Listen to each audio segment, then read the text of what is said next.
començar la sessió seminaris i tallers, encara que ells veig així alguns professors i està molt interessant que estigueu així, m'alegra molt que estigueu així. Enguany sabeu que complim 25 anys al Conservatori i vam conèixer quan vingué el doctor a la Farga al Conservatori. Tenia este projecte i ells estan ja molts anys investigant en això i ara us ho contarem, no? En aquest quadre aparegueren unes trompetes i darrere, perquè els pintors antes pintaven un quadre i després se venia el millor postor recién no venia i ficaven una altra cosa, saps? O sigui, això era excepcional. Ara us ho explicarà el doctor La Farga. I res, hem pogut construir aquestes trompetes i ho tenim així, a la segona part de la conferència. La primera part serà sobre el quadre, tot el que hi ha en el quadre, i després la segona part us explicarem com hem pogut aconseguir aquestes trompetes i un poc el projecte de futur que tenim per aquestes trompetes que tenim així damunt. Deixa Irene perquè ella és més tècnica en el tema de les conferències i ho sap i comencem en seguida, així que no dilatem la cosa, que vaig entrar amb la gent, sinó hi ha que respectar a la gent que ha vingut a l'hora i això sempre és hi ha que respectar. Moltes gràcies.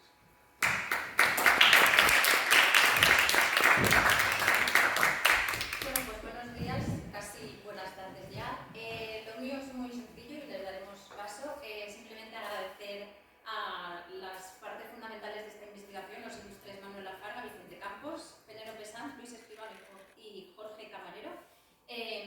Les agradecemos su presencia, que nos ilustren con sus conocimientos hoy. Esperamos que os guste muchísimo. Simplemente cosas prácticas en cuanto a la asignatura de seminarios y taller específico. Están puestas las listas fuera para que podáis firmar y conste que habéis estado presentes hoy. Nada, muchísimas gracias y que esperamos que sea de mucho interés.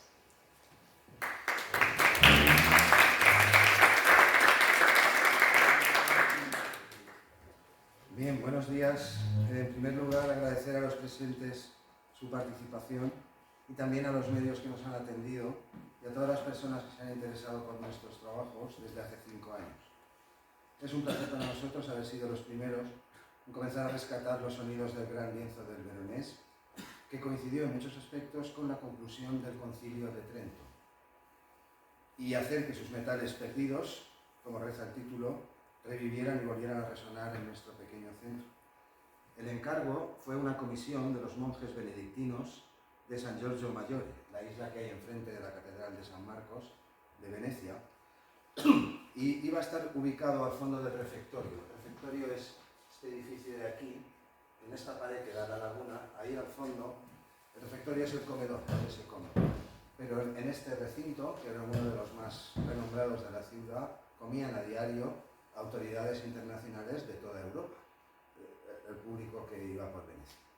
El cuadro estaba previsto y planeado como una especie de trampantojo, estaba elevado a 2 metros del suelo, con figuras reales, a tamaño real, y ahí se escenifica el primer milagro de Jesucristo según el Evangelio de Juan. Según los otros 3 evangelistas, no es el primero, pero esto a nosotros no nos afecta. En estos recintos, digo, en los refectorios benedictinos, hay una regla que es la regla del silencio. Y durante las comidas o las cenas no se habla. Esta es la norma. Lo digo porque los titulares que hemos visto estos días no son para nada exagerados, porque corresponden exactamente a la realidad. Se trata del cuadro más grande del Louvre, es el segundo o el tercero, depende de donde acudas, más grande del mundo.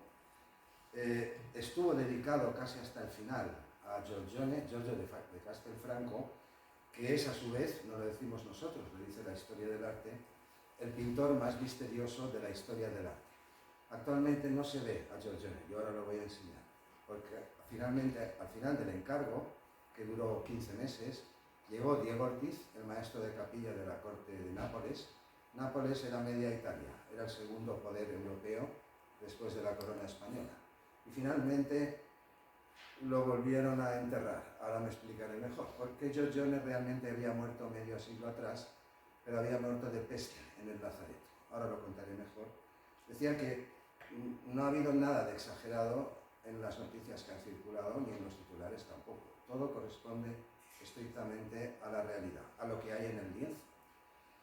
En realidad ya habíamos devuelto a la vida, bueno, aquí se ve mejor, voy a ir un poco más deprisa que ayer, además en valenciano tenía que recuperar más léxico para dejar, y han traído también herramientas, luego ellos enseñarán lo que han hecho. Aquí se ve mejor donde está el refectorio, es este.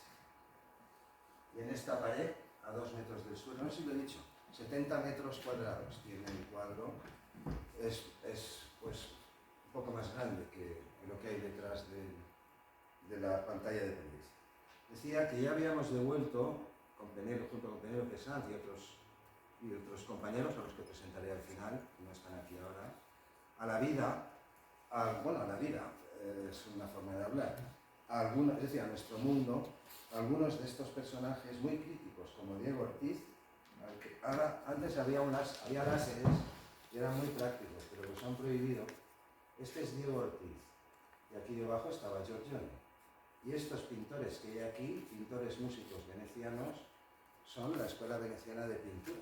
Estamos en la cima del Cinquecento y en el Concilio de Trento, porque ese es el tema de fondo del cuadro, pero no es el tema de hoy. El tema de hoy son los metales y ahora me centraré. Él es Paolo Cagliari, el veronés. Él es Tintoretto, la auténtica vanguardia en 1560 en Venecia, pero realmente el veronés era la empresa más pujante.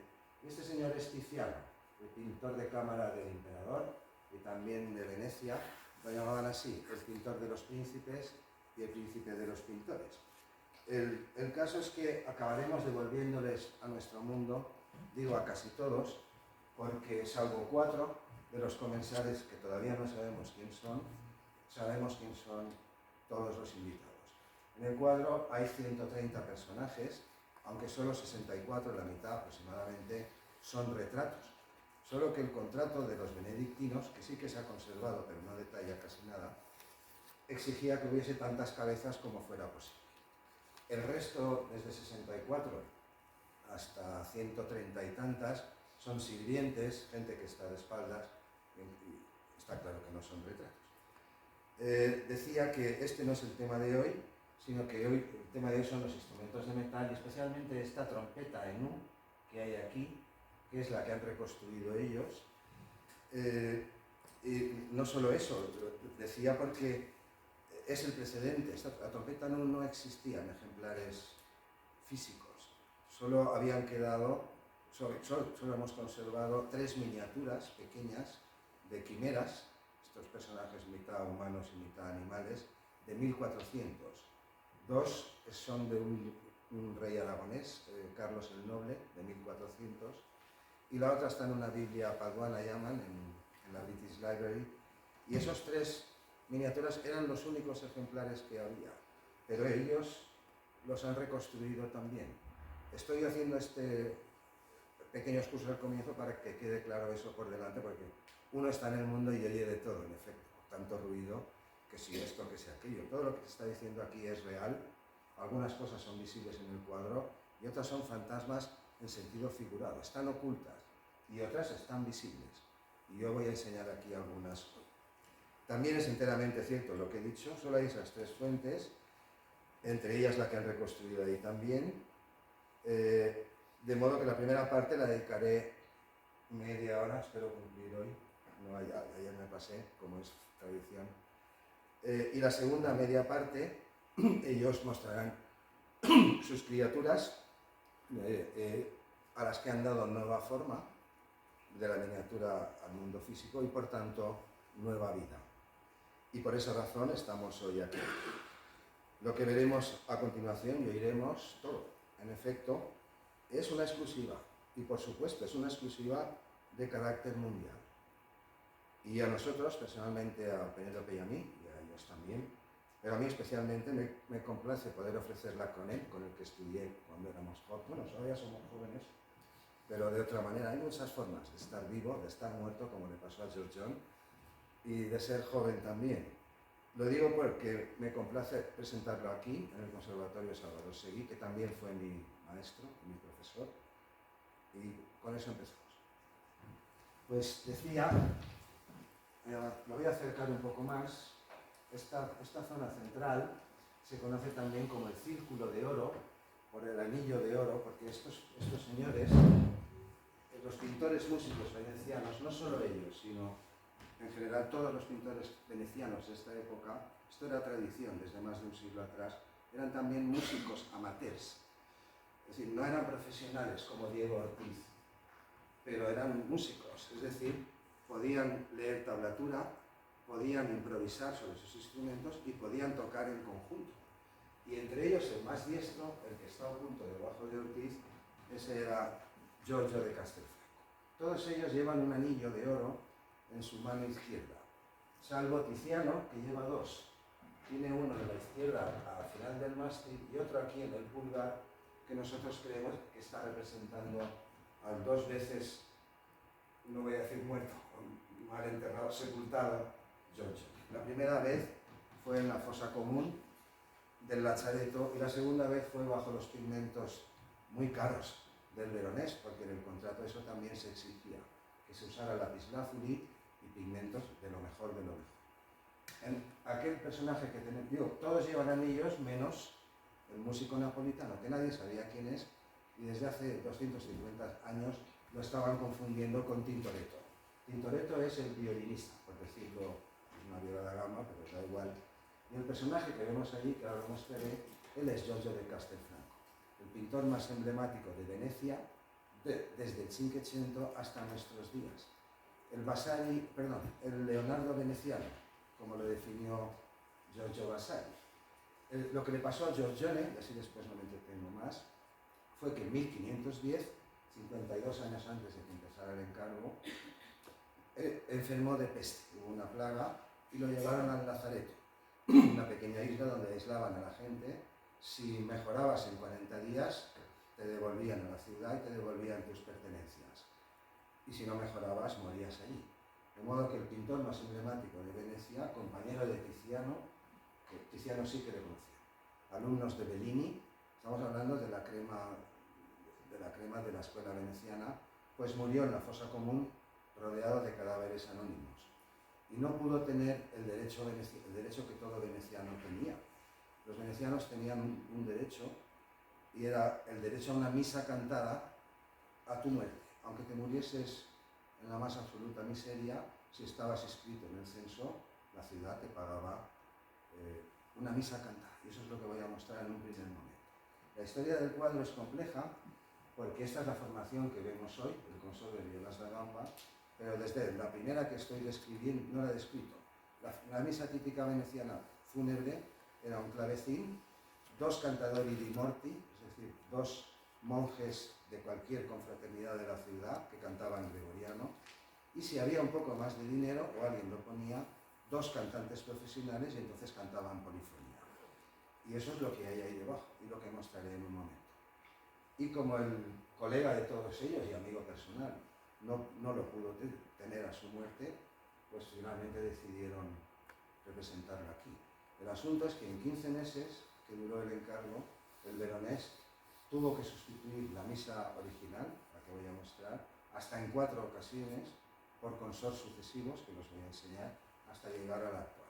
Al final del verano de 1563 llegó Diego Ortiz, probablemente camino del Concilio de Trento, con autoridades napolitanas, y se alojó, por supuesto, en la mejor residencia de la ciudad, que era el monasterio de los benedictinos. Y allí había un andame hasta el techo, 6 metros y pico de cuadro, a 2 metros del suelo, y delante un andamio gigantesco, polainas, cuerdas, pintores y monjes que van, que vienen, y a la hora de comer todos en silencio. Y allí estaba Giorgio, silente, diríamos con sprezzatura, que era la cualidad que se predicaba de aquellos nobles que podían permanecer impasibles sin denotar sus emociones. Asistiendo, digo, a todo este, me vais a ofrecer la misa fúnebre que no tuve, pero esto no para de cambiar y al final me vais a volver a enterrar. Y eso en efecto fue lo que pasó. Lo voy a ir mostrando y ahora sí aceleraré un poco más. Ayer iba contando estas cosas por el camino. Esto que vemos aquí son rayos X, porque en 1992 el Louvre invirtió mucho dinero, $1 millón de la época, porque el cuadro había que restaurarlo. Napoleón se lo trajo como botín de guerra, cuando por fin, digo por fin, ojalá no hubiera acabado con la República Centenaria, pero ahí se fue el fin de Venecia.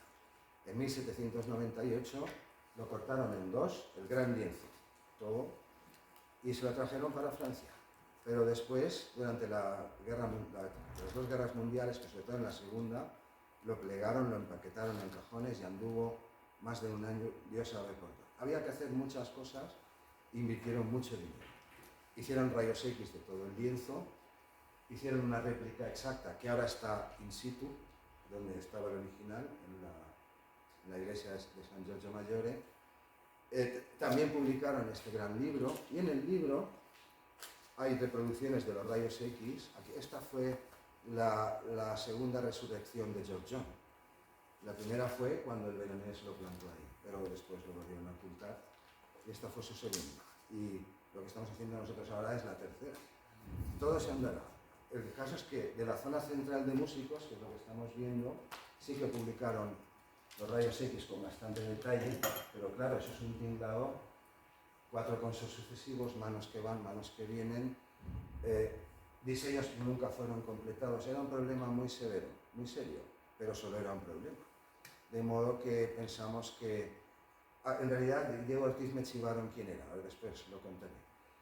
Pero fue levantar a Diego Ortiz, destapar esta caja mágica, y todo lo demás ha venido por su camino.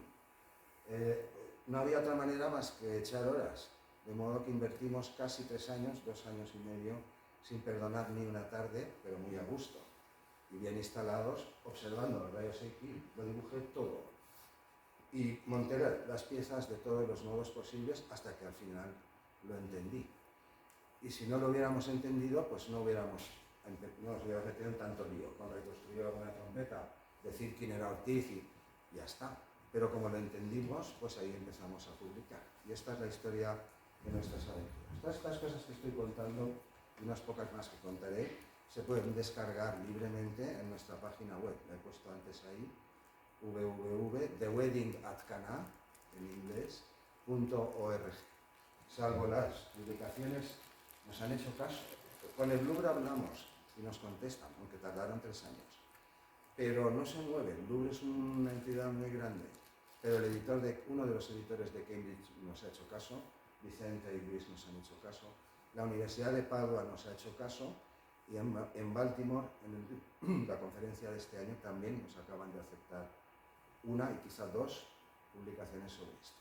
Salvo lo que publicó Música y Figura y Elisea, que ahora lo enseñaré, todo lo demás, y hay algunos ejemplos por si alguien los quiere ver, no hay más que entrar en la página y darle a un clic, y es de dominio. Lo diré un poco más claro. No lo vamos a enterrar por tercera vez. Esta es la rayos X, y voy a hacer aparecer la silueta, en primer lugar, del consorte actual, de lo que se ve hoy, para observar cómo en el hueco donde está Giorgione, ahí es donde apareció Ortiz y donde lo encajaron. Pero tú me dirás, en pocos meses cambiar eso 4 veces, este cuadro era famoso desde que empezó en toda Europa. Y en el 13º mes otra vez vuelve a cambiar, este es Diego Ortiz, y en realidad quien nos lo enseñó, aparecerá muy pronto, pues fue un amigo al que hacía 30 años que no veía, un colega músico también, un poco como a Vicente. Esto de Giorgione va por ciclos largos. Vicente no voy a decir cuántos años hacía que no le veía, porque al final se sabrá todo, pero esto que digo es real. Él es Diego Ortiz, ahí los vemos, con los pintores que ya he presentado, y este señor que hay aquí abajo es Javier Alejano. Él fue el que descubrió a Diego Ortiz. Él es Javier Alejano, hoy no ha podido estar aquí, es el violista que va con el brujo, este actor que hace monólogos clásicos. Pues él tenía un cuarteto de cuerdas, yo tenía un quinteto de vientos cuando éramos jóvenes, o sea, cuando éramos más jóvenes, y tocábamos, pero no le veía. Coincidimos en Málaga y me dijo, mira Manuel, esto hace 5 años. Llevo 10 años, creo que este es Ortiz, porque en una ocasión en Madrid, en el Teatro de la Villa, estuvieron 2 meses, y mientras el brujo hablaba, proyectaban el cuadro.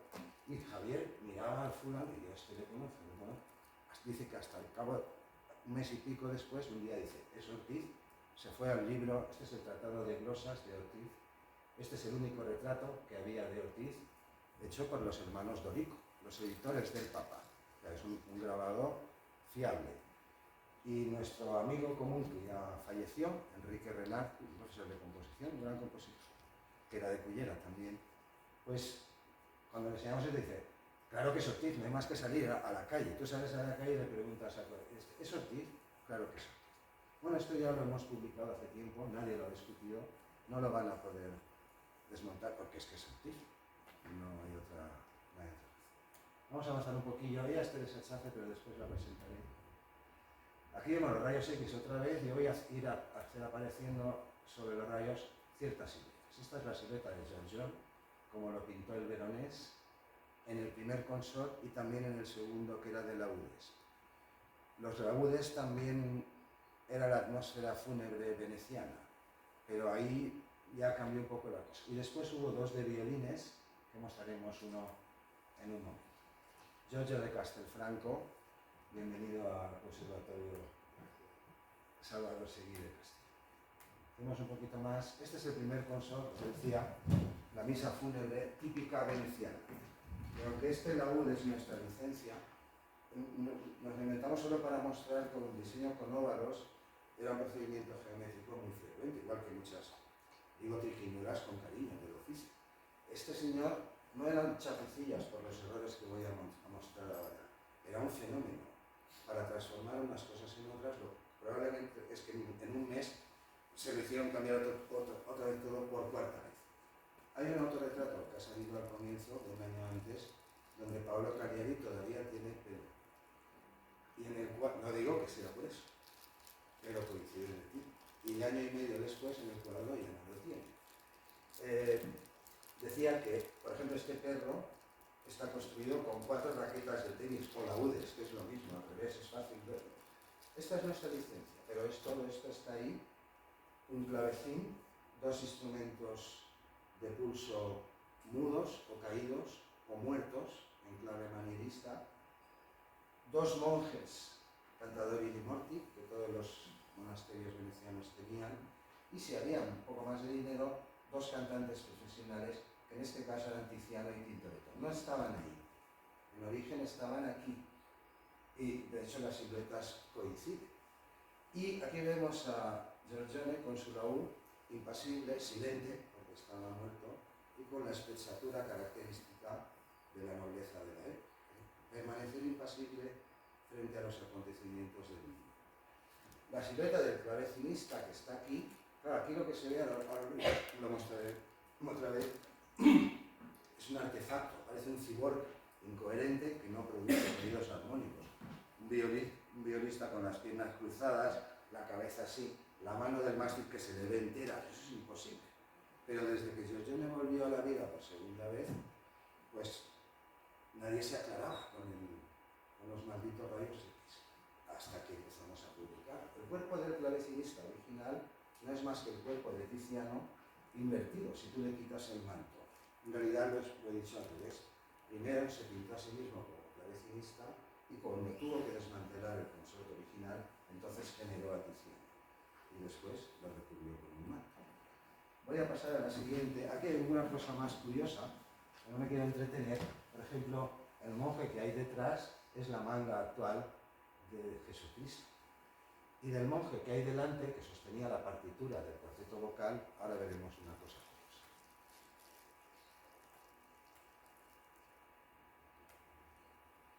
Aquí lo vemos un poco más sencillo, donde estaba situado Giorgione. Un momento, no veo el ratón. Aquí debajo de Ortiz, aquí lo he ampliado para que veamos su rostro y trazamos su silueta aproximada, claro, no había otra. Lo voy a mostrar mejor. Aquí lo hemos ampliado bastante, la misma silueta. Cuando lo vimos en el Louvre, en el libro, que tardó un tiempo a llegar a nuestras manos, pues otra, madre mía, parecía una mujer. Pelos largos, está así como con las manos como mesándose los cabellos.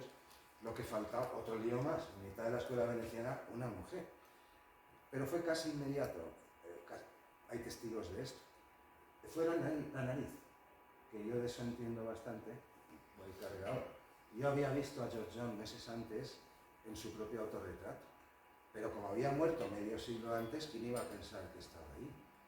Pero como lo había visto, y yo de narices entiendo, pues dije, pues si no es una mujer, es George John. Nos fuimos a buscar a George John, en efecto, era George John, solo que está invertido de sus propios autorretratos. Lo voy a mostrar aquí. Esta es la silueta que trazamos sobre los rayos X.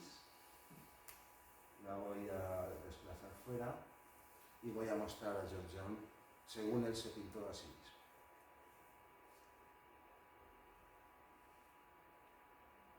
Hay dos autorretratos orientados, invertidos. Estos son artificios de pintor. Y bueno, pues este es nuestro invitado de honor, y Diego Ortiz también, por supuesto. En realidad el tema son los metales, de modo que avanzaré un poquito más. Esta es la última para mostrar dónde está George John y cómo encaja perfectamente con el contorno actual de Ortiz. Y también con el de Bassano, de este señor diré algo ahora, el cornetista. El corneto es un metal, solo que es un metal híbrido, ahora lo mostraré. Y esta no tiene más objeto. Aquí está Giorgio con su laúd. Ah, eso no lo he dicho. Su laúd era legendario, porque Giorgio precisamente era el mejor de los músicos amateurs de su tiempo. Tenía un nivel casi profesional y de continuo la nobleza veneciana más elevada.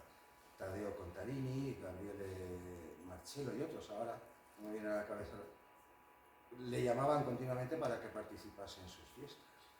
Pero el laúd no se sabe dónde fue. Es decir, fue no solo un músico, no solo el pintor emblemático de Venecia, sino un músico amateur, prácticamente un profesional. De modo que el laúd, pues, tenía que estar por algún sitio, y al final también lo encontramos. Antes de presentar a esos dos metales que no vamos a tratar hoy y darles paso, simplemente enseñar nuestras publicaciones, que están aquí, se pueden ver, no hay más que entrar en la página y las pasaré muy deprisa.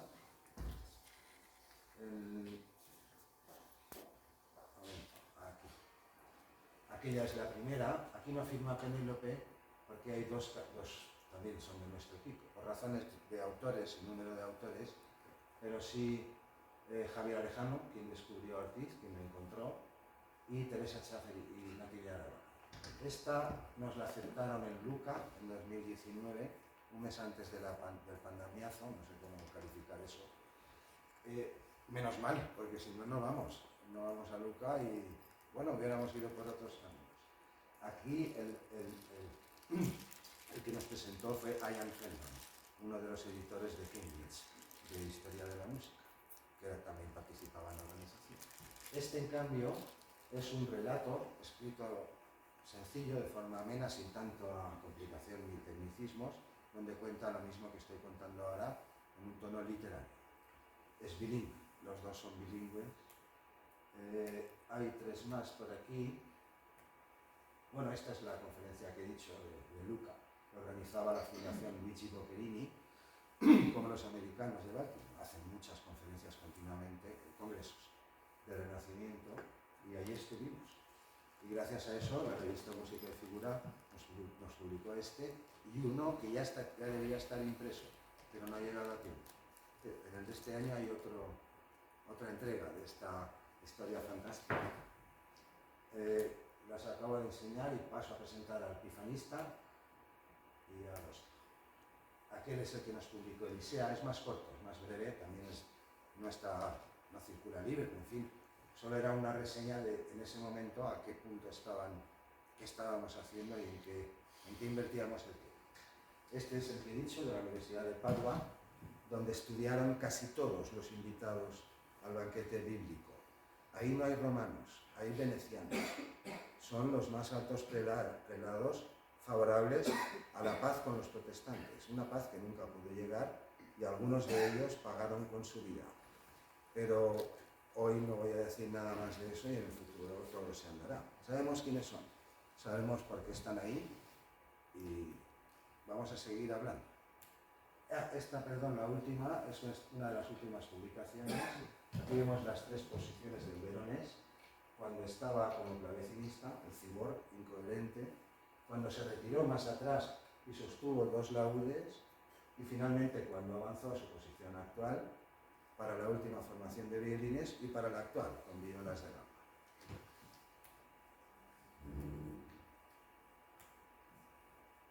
Perdón. Esta la sacamos hace unos meses, aquella de ahí, y ahí ya presentamos la identidad de algunos personajes, que no son músicos, que no son pintores, de los que estaba hablando. La central es la que estará en prensa o en el correo, porque ya ha salido, pero no nos ha llegado. Y esta la subiremos a la red, a la página en breve, en un mes. Ya habíamos dejado todos estos tinglados, pero aparecieron Vicente y Luis y digo, en lo gráfico. Ya habíamos resuelto lo gráfico y hemos vuelto, no pasa nada. Esta subirá en menos de un mes, está acabada, y versa sobre las leyendas. Hay al menos 7 leyendas que las dan por leyendas, todo mentiras, y resulta que todas tenían un trozo de la verdad. Y esta que hay aquí son los 2 artículos en los que estamos trabajando ya, con Luis y con Vicente, sobre estas reconstrucciones que han hecho, porque las han reconstruido no solo la del cuadro, las 3 miniaturas también. En 2 partes, saldrán en la revista del centro con motivo del 25 aniversario, no sé, el año que viene supongo. No tanto, este año, entonces tendremos que acelerar. Vale, aceleraremos. Aquí tenemos el primer consort y los 2 de violines. Este es Jorge Camarero, que hoy no ha podido estar, nuestro pintor, laudista como Giorgione, pintor muy bueno como Giorgione también, exalumno de Alicante, compositor. Ayer vino, pero hoy no podía venir. Y él es, en un momento enseñaré 2 de sus recreaciones, digo suyas porque son suyas.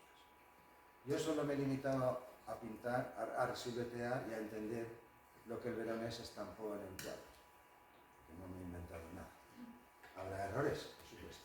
Y hay otras 2 publicaciones que están acabadas, pero que tardarán en ver la luz, sobre la identidad de estos personajes. Ahora volveré a Jorge, que son estas 2. Cómo se distribuyen por oficios, artes, técnicas o beneficios. El beneficio eclesiástico ahora no me voy a entretener. Y otro que dice 1 a 1, por orden de invitados, quiénes son, por qué están ahí, qué tienen que ver con el Concilio de Trento y por qué algunos se quedaron por el camino, porque eso es lo que pasó. Voy a volver atrás porque creía que estaba antes. Este es el segundo consort, como lo enseñamos en Luca y como lo recreó Jorge Camarero, el de laúdes. En realidad, este es su segundo laúd, porque el primer laúd que sostuvo estaba más elevado y su brazo izquierdo, cuando tocaba el primer laúd, es el actual brazo de su hermano que sostiene el vino del milagro. De hecho, este brazo, el derecho de Paolo, es el brazo de Tintoretto violinista. Bueno, la viola de la gamba es el mismo. Lo ha cogido siguiendo los trucos que le he dicho. Hay cosas que él ha recreado y hay cosas que no. Y otras que he dicho, coge esto de aquí y ponlo porque es así. Esto era un mecano, un gran mecano. Estas plantillas para brazos, piernas o figuras enteras se llamaban cartones. Estos trabajos no se hacían en un taller por un pintor como pensamos hoy, por más genial que fuera como Dalí, que Dalí podía haber hecho esto él solo, eso no hay ninguna duda. Eran empresas familiares, profesionales, talleres, botegas las llamaban, que manejaban mucho dinero y tenían muchos encargos a la vez. El veronés y su propio hermano, Benedetto, que sostiene el vino, pues tenían contratados muchos pintores, pero por debajo de ellos 4 igual de buenos que ellos, que pintaban igual que ellos. Los diseños se elaboraban en el taller y después los trasladaban al lienzo. Si había que ampliarlos, pues había dispositivos, bueno, algunos que nos pueden mostrar después. Para eso, esto es imposible hacerlo allí todo lleno de monjes, nobles, condes, duques, reyes comiendo allí, criados. De hecho, este brazo, el brazo de este laúd, es su actual brazo izquierdo a la viola da gamba. Son plantillas, solo era un problema. Lo que pasa es que parecía un problema tan grande que dijimos o nos encerramos o no lo encontramos. Y eso es lo que hice durante casi 3 años. Cerraba la clase de estética en Alicante, entraba en mi piso allí abajo y cerraba por dentro para quedarme a solos con los fantasmas. y al final lo resolvimos. Bueno, ahora enseñaré otro, él es Jorge Camarero, esta es su creación, como las trompetas son las criaturas de Vicente y de Luis, no mías. Pues esta es la final de la segunda sección. Solo me queda presentar a esos dos metales que hoy no vamos a tratar, pero que también están en el lienzo. Uno se ve, otro está oculto. El primero es un corneto, porque se dice que el cornetista actual, según una de las leyendas, puede ser Jacopo Bassano. Jacopo Bassano era un pintor que hoy también le colocan, le sitúan entre la escuela veneciana, entre nuestros amigos del cuadro, pero realmente trabajaba en el norte, en la zona de Trento y en los Alpes. No andaba por Venecia. Pero el problema es que en los años del cuadro había otra familia en Venecia que se llamaba igual. Estos eran Bassano dal Ponte, los pintores. Pero Jerónimo Bassano y sus 5 hijos eran pifanistas y luthiers y emigraron a Inglaterra contratados por Enrique VIII. Y se quedaron allí durante generaciones, hasta 1700 y pico. Tuvieron un consorte de flautas de pico muy famoso, pero uno de ellos, de nombre Jacopo Bassano, experto en trombones, en 1545 volvió a Venecia y se quedó allí. La dama negra de Shakespeare es hija del Jerónimo Bassano que estoy citando ahora. También estaba en Inglaterra. El caso es que había 2 Jacopos Bassano. No sabemos si el que está en el cuadro, no digo no nosotros, la academia, no se sabe, pero que en el tiempo del cuadro había un Jacopo Bassano que sí que era trombonista y muy bueno y sí que estaba en Venecia activo. Este es un problema todavía abierto. Mientras que el Sakaguchi ahora lo mostraré y aclararé por qué decimos que es intermitente, por lo que enseñaré en un momento. Pues vamos a darle entrada al amigo cornetista para mostrar que está encima del trombonista, que ambos personajes no pueden ser el mismo. ¿El que cuesta aquí bueno, rayos X, un montaje para que veamos qué 3 metales hay en el cuadro. Este, que es el que se ve hoy, el que han reconstruido ellos. El corneto, que también se ve hoy. El corneto, para quien no lo sepa, es como una flauta, tiene agujeros, parecería un instrumento de madera, pero no lo es porque se acciona con una boquilla. Es un híbrido entre metal y madera. Tuvo una vida corta, no más de un siglo, empasta muy bien con las voces, pero tiene una afinación muy inestable y al final se dejó de usar. Mientras que el trombonista que hay debajo, que es el monje, uno de los 2 monjes que había, ahora lo mostraré mejor, no coincide ni la cara ni la embocadura. Vamos a verlo un poco mejor.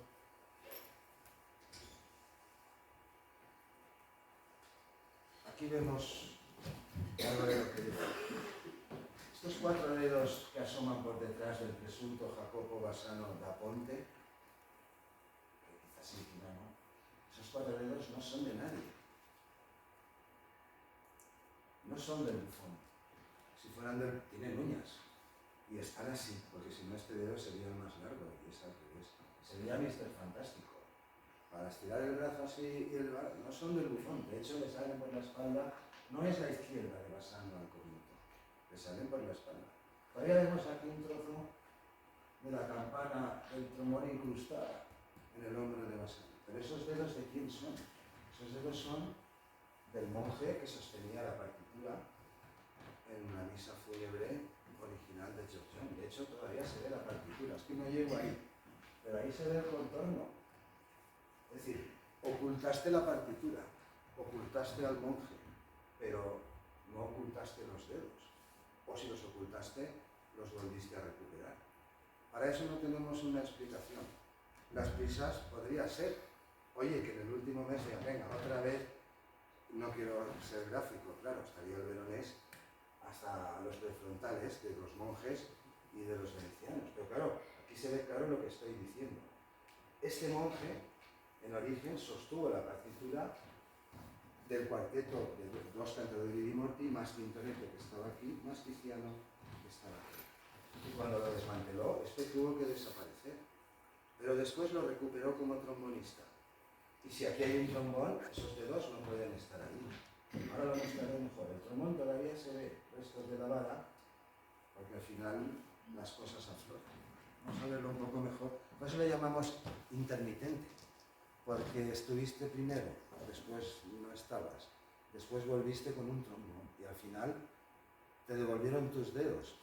Hay más artificios de este tipo en el cuadro, yo ahora no los puedo detallar. Insisto que no eran chapucillas, todo lo contrario, era un fenómeno para transformar un círculo en cualquier otra cosa, o cualquier cosa en un círculo. Este era Paolo Cagliari, el más competente en Venecia en estos tiempos. Pues avanzaremos un poquillo más, solo para mostrar, bueno, aquí se veía mejor, ahí arriba, señalado, esto es el trozo de campana que todavía tiene incrustado en el hombro, y se ve cómo asoman por detrás, y aquí se ve el lomo de la partitura. Lo podía haber ocultado, pero no lo ocultó. Nosotros creemos que podría ser una clave del veronés. 4 veces me hicisteis cambiar las cosas.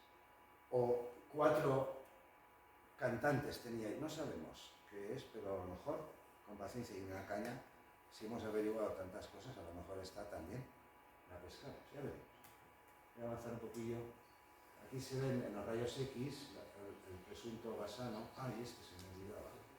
Este es Bassano, un autorretrato del pintor. Y este señor es Peter Bassano, un gran metalista y trompetista, como Vicente, pero que está ya jubilado, inglés. De hecho, es descendiente de los Bassanos luthiers, de los pifanistas, de los músicos, no de los Bassanos pintores. Y es la única persona que ha escrito algo en el 94 con sentido de lo que estamos diciendo aquí. No mucho, pero hasta donde pudo ver. El resto pues, son temas muy sesudos de pintura, de cromatismos, de milagros y de eucaristías. Pero de todo lo que se está viendo aquí, nadie ha dicho ni media palabra. Probablemente el cuadro fue silenciado ya casi desde los comienzos por la identidad de quienes están retratados ahí. Y eso ya lo he dicho antes.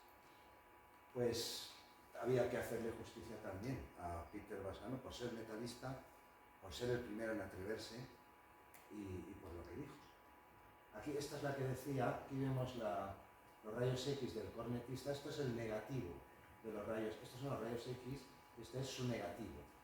Y vemos aquí la silueta del actual cornetista que fue añadido con la llegada de Ortiz, porque antes había otro consort que voy a mostrar ya en breve, y estaba Giorgione ahí.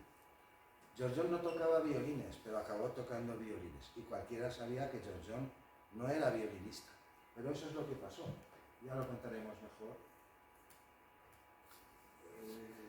Aquí vemos, ya estamos con el monje, ya nos hemos olvidado de Bassano, con su corneto, y aquí debajo, aunque aquí no lo puedo mostrar mejor, pues debajo de él, pero no coincidente, pues estaba este trombón, o sea, Sakaguchi lo voy a hacer aparecer aquí, y de nuevo vemos cómo la silueta del cornetista, de este señor, no coincide, ni tampoco su vocalidad. Es decir, el trombonista y el cornetista no son la misma persona, eso está claro. ¿Quién pueda ser el monje? Pues no lo sabemos. Lo que sí que es cierto es que un sobrino y algún descendiente más del Bassano, no el pintor, el pifanista, que estaba en Venecia, 10 o 20 años después, sí que obtuvo plaza en San Marcos, en el consorcio de trombonista. Y en estos tiempos, si tú obtenías una plaza vitalicia, como ahora, fija, en la iglesia, entonces adquirías la condición de eclesiástico. No sabemos quién pueda ser el monje, entre otras cosas, porque ni los rayos X le van a devolver la vida como a Giorgione sí. Giorgione, con esa nariz y con todo lo que se decía de él y quién era, pues está claro que sí. No sabemos, pero que en cualquier caso no es el cornetista, no puede ser.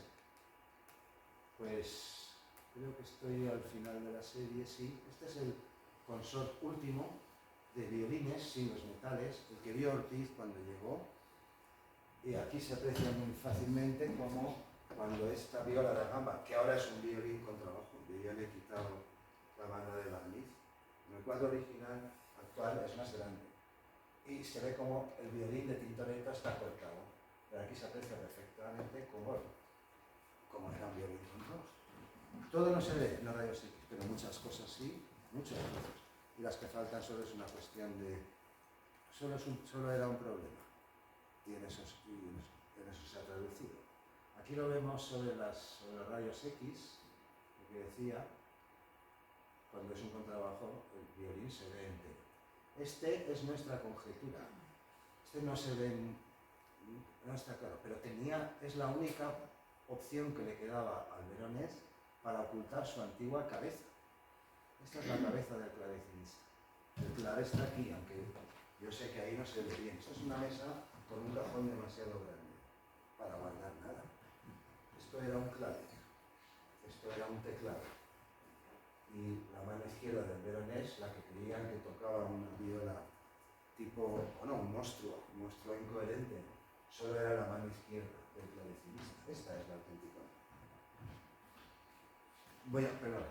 Voy a mostrar los metales propios de este consort. En este momento volvió a recuperar al monje, pintó una trompeta en U aquí, es la que ellos han reconstruido, probablemente para ocultar su silueta cuando estaba más atrás. ¿Qué es eso? Aquí detrás, en el cuadro actual, el veronés tiene aquí en el lado un trozo marrón que no es nada. Nosotros lo llamamos la gaita porque es marrón. No es nada. Y si no, se puede comprobar en el cuadro. Pues este es el consort que vio Ortiz, el último. Aquí George Jones sí que era violinista porque en el anterior también, no voy a decir dónde está el primer violín, porque el primer violín sigue por ahí dando vueltas. Esto es como lo de, ¿dónde está Wally? Pues Wally está ahí. Ya lo enseñaré en otra ocasión. Habrá más ocasiones, espero que sí. Y sería un placer que el mismo público repitiera, porque ya saben mucho de lo que estamos viendo. Aquí vemos la silueta y voy a mostrar el consort que ha recreado Jorge. Perdón, un momento. Aquí está Jorge. Aquí vemos a Ortiz. Esta no es la partitura, es otra. Está aquí. Y sobre él, la última creación de Jorge Camarero. Probablemente nunca lo llegó a acabar, ninguno de los consorts previos. Por ejemplo, el laúd de Tiziano y alguna cosa más. Pero no hay otra explicación para todo lo que se observa ahí. Esta es la cuarta formación, la quinta es la del cuadro, es la segunda de violines y sí que hay una razón histórica para estas cosas y sí que la hemos publicado. Mi consejo es que el público se lea el relato y así no se aburre, se entretiene, es corto, es agradable y ahí se explica por qué tuvo que cambiar a violines. Y con esto y un 8, pues voy a dar paso a los auténticos protagonistas. George John, pero son ellos. Nosotros solo somos, Penélope y yo, en este caso, los mensajeros. Puedes matar al mensajero, pero los fantasmas seguirán saliendo del cuadro. Pues creo que sí, que es la última. Aquí tenemos a Vicente en dos posiciones. Lo tengo también encaja en otro sirviente que hay aquí. Lo estamos llamando entre nosotros Vicente Campos Multiverso, porque se acopla a todo. Aquí con el corneto, aquí también, y en otra que está por ahí circulando en los carteles. Bueno, y con esto les doy paso. Esta es la trompeta que he reconstruido y lo que he dicho al comienzo. Un placer tener esta audiencia y un placer estar aquí.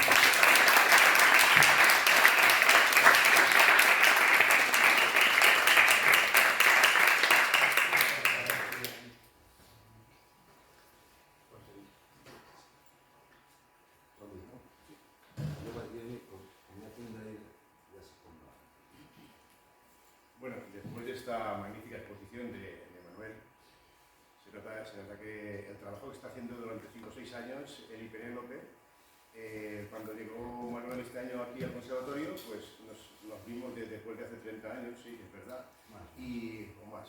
Y me enseñó el cuadro, estaba contento de que yo viera el cuadro, y vimos, con los rayos X, vimos las trompetas que estaban ahí dentro. Entonces, nosotros desde mucho tiempo atrás ya empezamos a construir trompetas barrocas, ya desde que empezó aquí la asignatura de trompeta barroca, música antigua, Luis y ya nos encargamos un poco de esto. Nosotros conocemos desde cuando Luis empezó a trabajar y estábamos trabajando en la construcción de trompetas, a mí me encanta todo este mundo. Y cuando vi estas trompetas, digo, pues esto lo tenemos que hacer, lo podemos hacer. Y empezamos a hacer pasas adelante y empezamos a pensar cómo podíamos sacar. Empezamos a buscar las medidas por medio de la imagen, sacamos las medidas de la trompeta. Teníamos el miedo en qué tonalidad podía estar, porque en la época eran trompetas en re, la afinación 4/15, para que después pudieras poder tocar con algún grupo. Y entonces empezamos a trabajar. Después de romper muchas campanas y de romper muchos tudeles, porque claro, no somos exactamente expertos, pues conseguimos pues, empezar a copiar las trompetas. Después, esta y esta las hemos copiado. Después nos dimos cuenta que todas las trompetas tocaban hacia atrás. En aquella época las campanas no tocaban hacia adelante. Fue 1000 años después que las trompetas se pusieron hacia adelante. ¿Y por qué tocaban hacia atrás? Tocaban hacia atrás porque iban delante de los batallones. Entonces, si venía un enemigo, ellos tocaban hacia atrás para que se enteraran todas las tropas. Y depende del número de tropas, había trompetas que sonaban mucho más estridentes que otras que sonaban menos estridentes. Entonces, al reproducir las trompetas, la trompeta está en que es prácticamente la misma, esta está acabada y esta aún no está acabada. Nos dimos cuenta que sacaba un sonido muy bonito, muy redondo. Y a partir de ahí, después cuando construimos la última, que es esta, nos dimos cuenta que depende del giro de la curva, sonaba mucho más estridente, digamos. Ahora lo mostraremos tocando con ellas. Después de tenerla, la trompeta, pues para mí era un problema el tema de la afinación por la larga del tubo, y al final estábamos cometiendo un fallo mío grande, porque yo tenía en mi afinador el móvil 442 y no me había dado cuenta, y estaba afinando, trabajando con la trompeta, y estaba afinando 442 hasta que llego a casa y digo, si esta trompeta, ¿cómo me puede salir en fa? Si las medidas y todo está, lo hemos medido todo perfecto. Y cuando llegué a casa, volví otra vez a casa Luis, que estaba ahí esperándome, y era porque el afinador estaba 442. Cuando lo puse a 4415, nos dio la tonalidad. Después, buscando por ahí, por internet y tal, vimos que en las bandas americanas, en las bandas militares americanas, hay un instrumento que se llama saxo que aún toca hacia atrás, parecido, o sea que desde ahí, esto es un antecedente de lo que pasó en la época. Y aún se usa, aquí en España, ya eso en las bandas europeas, ya no se usa, pero allí sí que se usa ese instrumento. Y aquí tenemos las tres réplicas. Este pequeño tubo de aquí, que es un tudel, es para que entre la boquilla bien y pueda tener la distancia para que esté la trompeta en re. Vale. Ahora empezamos con el proceso de construcción. ¿Vale? Pues empezamos con los materiales del dibujo, las reglas métricas que hay, que empezamos, y después esto es lo que se creó primero. Buscamos una plancha que tuviera 60-40 o 63-30 y tal, más de cobre que de latón y de zinc, ¿vale? Entonces, cuando tenemos esto, aquí ya cortamos, esto es el modelo que cortamos para la campana, para hacer esta pequeña campana. Con las tijeras estas se va cortando y se va haciendo las muescas para después doblarla, y después de doblarla, soldarla. ¿Ves? Ahí estamos exactamente, ahí estamos con el tal, y después aquí aparece ya la campana doblada y soldada. Ese proceso es un proceso un poco complicado porque se rompen y hay que volver a comprar. ¿Vale? Para volver a comprar. ¿Quieres ver la lista otra vez? No, sigue dando. ¿Lo seguís bien? Seguís bien. Muy bien. Aquí tenemos el más rojizo, es el cobre, y en 68-32, le dimos más cobre para que el sonido fuera más oscuro, para que buscar un sonido más aterciopelado, que al final lo conseguimos, ¿vale? Aquí pone que esta es la proporción más adecuada para la sonoridad del instrumento. Creemos, y de hecho salió bien. Los luthiers renacentistas buscaban su propio sello de identidad y en consecuencia acudían a los maestros fundidores para elegir entre ellos mismos sus propias aleaciones. O sea, que cada luthier que construía la trompeta tenía su propia aleación, tenía su propia marca. Pero igual que ahora, por ejemplo, hay tantas marcas de trompetas, pues cada trompeta suena diferente, pues cada luthier buscaba para tener su propia aleación y con eso se trabajaba. ¿Ves? Ahí está ya esto ya está cortado para que después se tenga que ensablar con las tijeras. ¿Vale? Si me dejas una cosa, tú me lo dejas. La soldadura va ahí encima después. Sí, la soldadura, cuando se dobla, se enzarzan las piezas de ahí dentro y entonces se suelda como se puede igual que los instrumentos modernos. En aquella época es lo mismo. La trompeta aquí, si veis bien aquí, bueno, no lo veréis, aquí donde está la soldadura está junta a la trompeta. Pero cada instrumento de metal se trabaja prácticamente igual. Con no son estas tijeras y no es este tal, pero es la misma forma de construcción. El molde de acero, explícalo tú, Luis. En este caso es este. Es el molde de acero. Es el molde que digamos que la plantilla donde se va a pegar la campana, donde se va a repujar para que dé la forma que nosotros deseamos. Entonces, la campana, esto, una vez está hecho y está doblado, se pone aquí dentro. Se pone aquí dentro, ¿ves? No lo levanta porque pesa mucho. Se pone ahí dentro y se va trabajando. En este caso, en el micro se trabajaban con martillos de piel y aquí hemos trabajado con este martillo de nylon. Se la va dando para que vaya cogiendo la forma del molde. Cuando más martillazos le das, más lo acoplas. Cuando más lo acoplas, mejor va a sonar esa campana. Mejor va a sonar esa campana.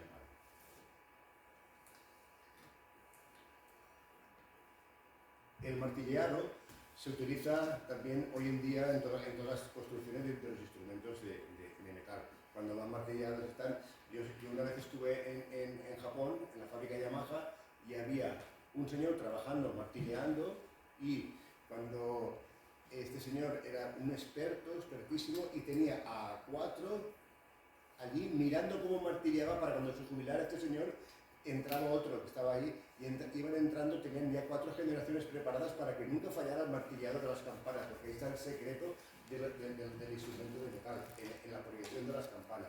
Entonces yo me extrañé mucho que había un señor trabajando allí martillando y había 4 sentados allí mirando lo que hacía. Y esto estaba esperando a que este señor se jubilara para entrar a martillar. Eso en mi caso muy importante. Diga tú los embellecedores. La parte que vemos en esa fotografía son los embellecedores, digamos que son la parte bonita, ¿vale? Que indica el instrumento ya se va a acabar, ¿vale? Entonces lo que vemos en esta foto, vemos la bola y luego lo que le llaman garland, ¿no? Es la que normalmente cualquier constructor de instrumentos graba su nombre y graba la fecha que se fabricó, bueno, el tema de fabricación, y tienes la verdadera copia, porque normalmente cuando se hacen instrumentos antiguos son copias de instrumentos que hay en museos y eso los ha fabricado un fabricante. Y entonces pone el nombre del fabricante y suele ya ponerlo y grabarlo y colocarlo. Ahí lo que vemos es antes de colocarlo, antes de colocarse en el instrumento, digamos, antes de su posición. Y la importancia que tiene lo que está hablando, es que ahora después os la mostraremos. Esta trompeta está acabada ya y esta aún se tiene que acabar, esto se tiene que poner por dentro, ahí dentro.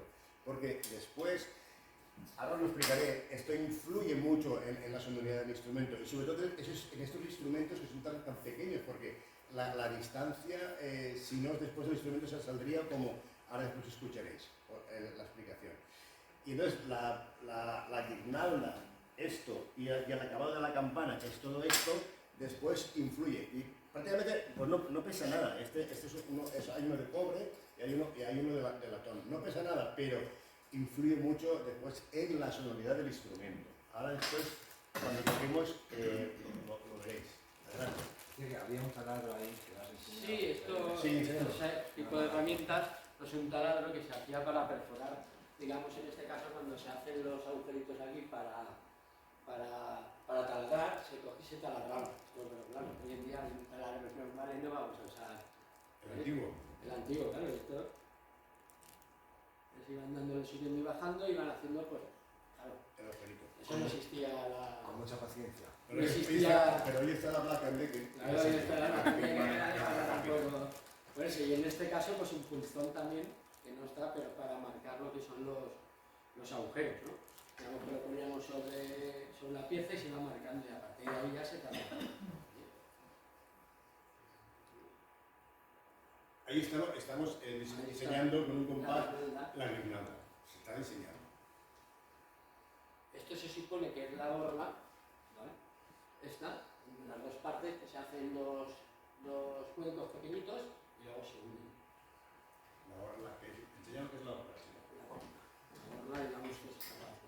Ese Estas es. dos medias bolitas, ¿vale? En este caso, esta no es la misma, pero bueno, es la misma forma de construcción que lleva. Se unen las dos mitades, se sueldan y después se les mete.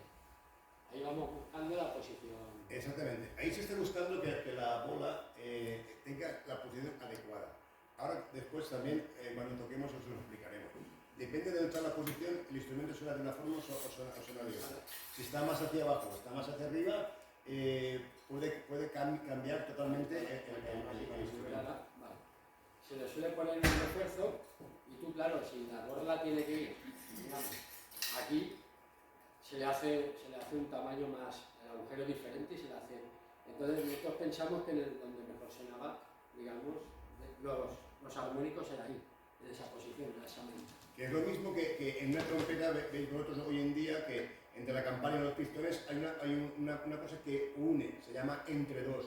Si el entre dos está colocado en un sitio diferente, la trompeta también puede variar. Entonces, muchos fabricantes tienen la manera de poner el entre dos ya de mucho tiempo, pero se está observando que los técnicos de hoy en día cambian los entredoses y el instrumento da otra sonoridad, otra dimensión, otra seguridad. Y eso se está observando mucho y ahora os explicaré y escucharéis cómo la diferencia. Eso es el explicador. Ahí estamos, lo que es repujando. Lo que es repujando es ¿Qué es? Explícale a la gente lo que es repujar. Repujar es con un molde en este caso de acero que tiene la forma que tú quieres hacer, que es esta. Digamos que esta es esta pieza, ¿vale? Lo único que pasa es que ya está recortada. Se recortó para hacerla a la medida. Y aquí lo que estamos es pegándola sobre el molde de aluminio, dándole la forma. Con unas herramientas, con un tornillo repujado, digamos. ¿Ves? Y luego se va comprobando, tenemos ahí una plantilla para comprobar que más o menos va a ir en el sitio donde... Y ahí es donde ponéis el nombre, los... Exacto, y luego cuando ya está acabado es donde se pone, digamos, el nombre del fabricante, el año, de quién es la copia de la campana, si la campana es Johan o si es de otro constructor, Stingmel, habían varios. Y ahí ves cómo va a ir colocada digamos, la guirnalda. Hay varios modelos hechos aquí, pero elegimos el que más adecuado, pues, más nos gustase. Bien, este es el proceso de doblado de la curva principal. Esto es muy difícil de doblar, es muy difícil de doblar y se tiene que poner un poco de plomo por dentro para que cuando doblemos no rompa. Entonces, a poner el plomo por dentro podemos hacer a doblarla, porque claro, una trompeta de nu, porque la U es esto que estoy haciendo, el doble es bastante pronunciado. Entonces hay que ir mucho cuidado porque el 68 de cobre y el zinc no tienen la suficiente fuerza y hay que ir mucho cuidado para poder doblarla. Una vez está doblada, depende, el doble que hemos dejado es este, podemos juntarlo más o podemos abrirlo un poco más, pero la sonoridad ya cambia. Entonces hemos dejado este doble para que esté en el sonido que a nosotros nos ha gustado. Y además la herramienta la diseñasteis a Se para eso. hizo un doblador manual casero para poder darle la forma, con las medidas correctas para poder dar la forma, al ser una parte cónica, no cilíndrica. Entonces tiene que tener el doblador algo cónico para no chafar a la hora de hacer el giro. Y para que no se rompa, para que se rompa.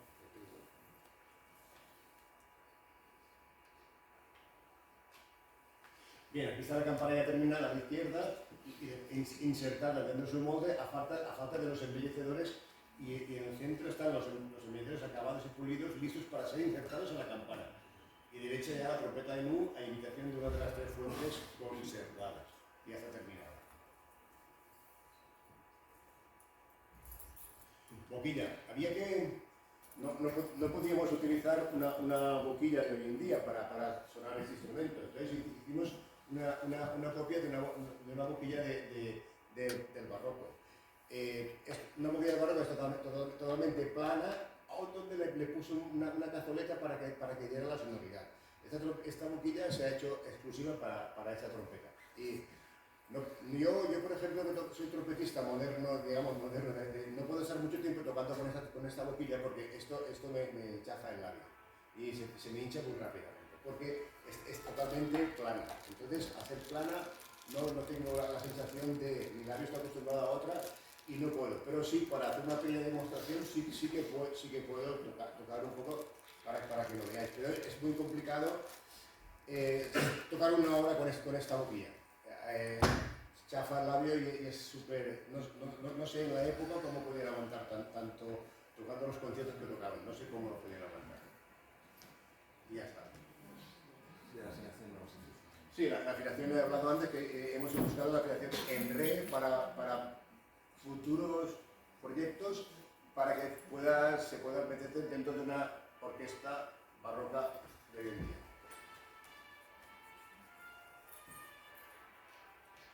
Bien. Aquí están ya todas las medidas que sacamos para que el instrumento para que se quede constancia de todo lo que hicimos, de cara a que si alguien quiere después hacer más instrumentos, pues estar aquí Estas las mejoraremos, ya he quedado con Luis con un medidor láser 3D se llama. Sí, casi ya está enlazado, puedes ir tocando ya, estas son las últimas. Bien. La primera era la del cuadro. Y ahora procedemos a que escuchéis la trompeta Nu. La trompeta Nu no le hemos hecho agujeros, le hemos hecho simplemente suenan los armónicos naturales, ¿vale? A ver cómo sale esto.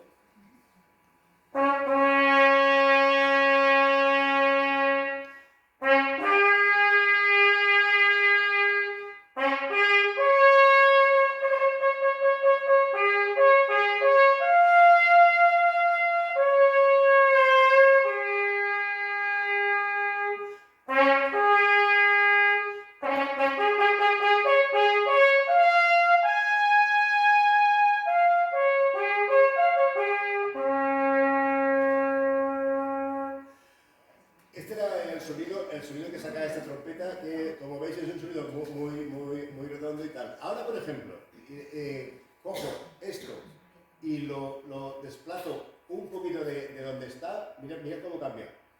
¿Ven la diferencia? Esto es el secreto. Aquí aparece mucho más clara. Quiere decir que cuando esta trompeta calculamos que esta trompeta se podía emplear como sistema de guerra y después también como música en palacio, porque el sonido era diferente, desplazando simplemente el anillo. Y por eso aún no lo sabemos cierto, pero hemos de estudiarlo y verlo. Después, no sé, la idea que yo he tenido, que tuve con esto es, después de tener este instrumento, ahora meterle una base de electrónica aquí abajo, sí, porque claro, una cosa tan antigua que con esto, como veis, con una base de electrónica aquí abajo, con efectos sonoros como nuestro profesor Berbi sabe hacer, único en el mundo, podíamos hasta conseguir que esto se pudiera grabar canciones y eso vamos a probarlo, vamos a hacerlo porque es muy importante, porque el sonido es súper ideal.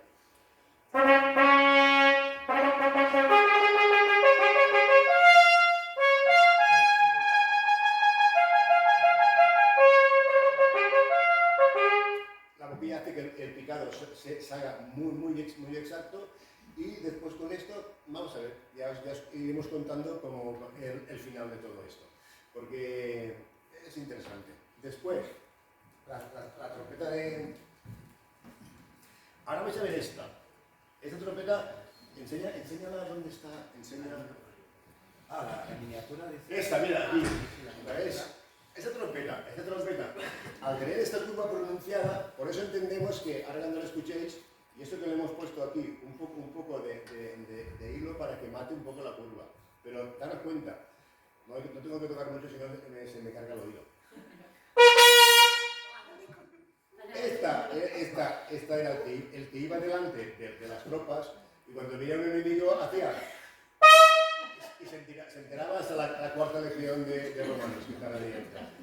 Y este es el sonido que saca esta. Este sí que no se puede emplear para nada dentro de un palacio, porque esto era dentro de un palacio y al principio le entra mucho ponte cuando le pegan una trompeta de esta. Pero aquella sí, la diferencia es de construcción y la curva tiene mucho que ver. Siendo la misma tonalidad, siendo la misma medida, fijaros el cambio de sonido que hay, ¿entendéis? Después, cuando los romanos las giraron ya para que en vez de sonar hacia atrás, sonar hacia adelante, si veis en la historia, el litus tenía una campana como esta, es así pequeñísima. Entonces, eso debería hacer pegar unos trompetazos que bueno, igual los enemigos iban corriendo de escuchar eso. Y por fin, os voy a... Claro, es porque Luis no me ha traído el Tudel hoy. ¿Me has traído el Tudel?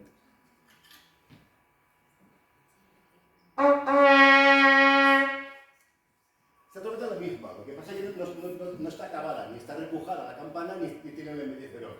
Entonces, el sonido que saca...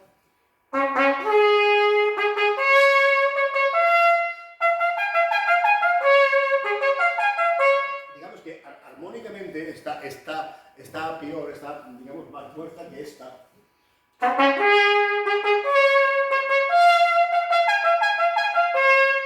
Es totalmente diferente. Falta el acabarla. No nos ha dado tiempo para acabarla, pero queríamos mostrar el cuadro y tal. Después pensamos que el cuadro, esta trompeta que está cogiendo este señor en el cuadro, así que se ve la mano, esto así es un trombón de varas, es un sacabuche.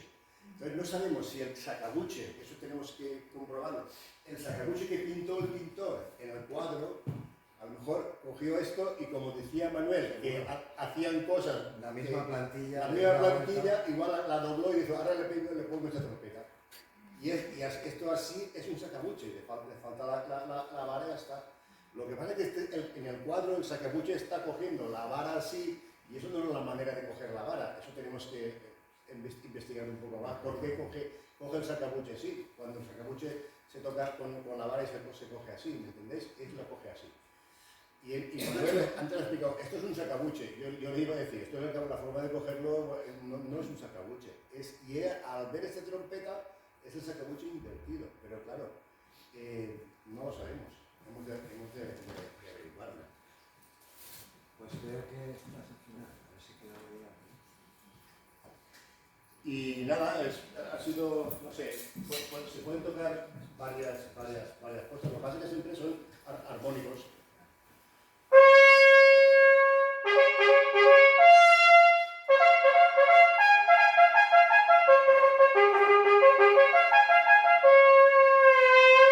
Y puedo variar el sonido simplemente tratando que con el labio puedo cambiar de medio tono solo.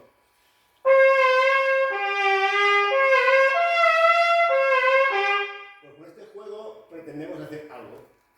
Solo con este juego, no hay muchas notas, pero vamos a ver con el señor Berbis qué es lo que inventamos antes de que termine el curso para que esto esté bien documentado. Y nada, y queríamos pues nada, agradeceros que habéis aguantado históricamente. Esta historia es una historia que a nosotros nos cautiva mucho, nos gusta mucho esto y producir esto que no se ha producido, nadie lo ha producido en el mundo, pues está bien. Y que suene así, pues también es un poco de motivo de orgullo. Son muchas horas que hemos pasado, muchas tardes, como decía, muchas horas haciendo esto. pero es que Manuel es muy chistoso y pone cabezas a todo el mundo. Bueno, solo si has acabado, los presento. Sí, presenta. Bueno, pues nada, hemos terminado la explicación de la trompeta. Ahora Manuel acaba de terminar.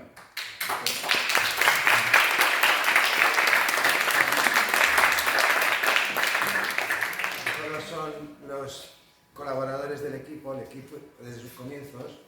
Allá arriba está Luis, mirando una de sus criaturas. Después Penélope en la espalda mía, que soy el veronés. Después está Javier Alejano. Este es Javier, me pintó ella es Teresa Schaffer, ellas son Natiana Valor y Teresa Schaffer. Son catedráticas de escultura de la Politécnica de Valencia. Ellas también firman algunos trabajos.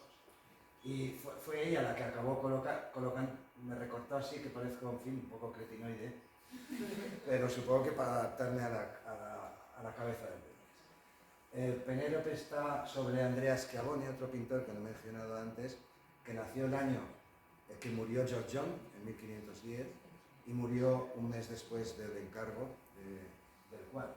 Él es Javier Alejano, el que ya he presentado antes, el auténtico descubridor de Diego Ortiz. Aquí tenemos a uno de los Vicentes multiversos, Vicente Campos. Él es Vicente Guimerá, que también trabajó en este centro, también compañero mío, fue director de Licea hace unos años, ahora está en Valencia, que también firma algún trabajo. A ellas dos ya las he presentado, y él es nuestro Jorge, nuestro George John particular, que ya lo he dicho, se llama Jorge, toca el laúd muy bien y también pinta como George. Bueno, pues con esto de un 8 ya lo damos por acabado, y a ver si el año que viene nos volvemos a encontrar aquí y lo seguimos contando.